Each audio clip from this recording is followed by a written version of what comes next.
আজ লাঞ্চে যে দই পাবদার ঝাল করেছিলাম সেই রান্নাটাই তোমাদের সাথে শেয়ার করব। এই রেসিপিটা তোমরাও একবার ট্রাই করে দেখতে পারো, ভাত দিয়ে খুব ভালো লাগবে খেতে। চলো রান্নাটা শুরু করে দিই। সবার আগে পাবদা মাছগুলোকে কেটে ধুয়ে হালকা নুন মাখিয়ে আর হলুদ মাখিয়ে রেখে দেব। আর এদিকে প্যানে বেশ অনেকটা সর্ষের তেল দেব মাছগুলোকে ভাজার জন্য। মাছগুলো যেহেতু ছিটকোয়, তাই পাবদা মাছের গায়ে একটু সর্ষের তেল মাখিয়ে নিলে অত ছিটকাবে না মাছগুলো। এরপরে দেখো তেল গরম হয়ে গেছে, এর মাছগুলো আমি এক এক করে দিয়ে দেব। পাবদা মাছ খুব মিষ্টি মাছ আর কিন্তু খুব নরমও মাছ। এই মাছ ভাজতে বেশি সময় লাগে না।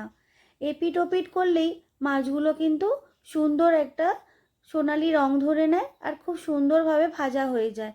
দেখো মাছগুলো কি সুন্দর রং হয়ে গেছে, আর আমি এপিট ওপিট করে দিলেই কিন্তু মাছগুলো একেবারেই ভাজা রেডি। মাছগুলো ভাজা হয়ে গেছে, এবারে ওই মাছ ভাজার তেলেতেই আমি ফোড়ন হিসেবে দেব শুকনো লঙ্কা আর কালো জিরে। শুকনো লঙ্কা আর কালো জিরের গন্ধটা বেরিয়ে আসা অবধি একটু ওয়েট করতে হবে।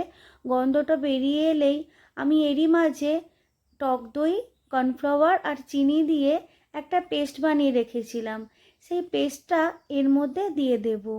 যেহেতু টক দই আছে তাই গ্যাসের ফ্লেম কিন্তু একেবারে কমিয়ে দেব, না হলে দইটা কেটে যেতে পারে। এরপরে আমি হালকা আঁচে এই মশলাটা একটু ভাজা করে নিয়ে এর মধ্যে কিছু মশলা অ্যাড করব।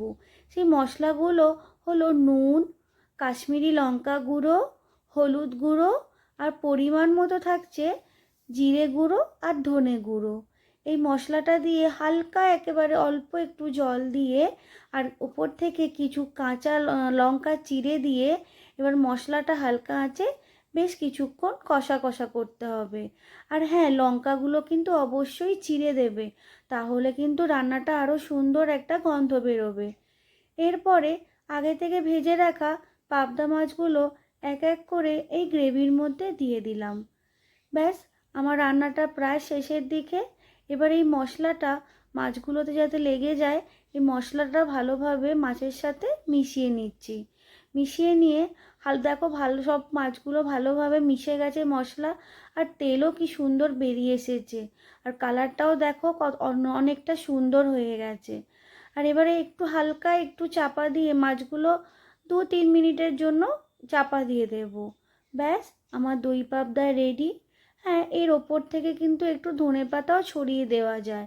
আমার বাড়িতে আজকে ধনেপাতা ছিল না, তাই ধনেপাতাটা আমি স্কিপ করে গেছি। চলো দেখো দই পাবদা আমার একবারে রেডি হয়ে গেছে, আর সত্যি বলছি খুব সুন্দর টেস্ট হয়েছিল। তোমরা এই রেসিপি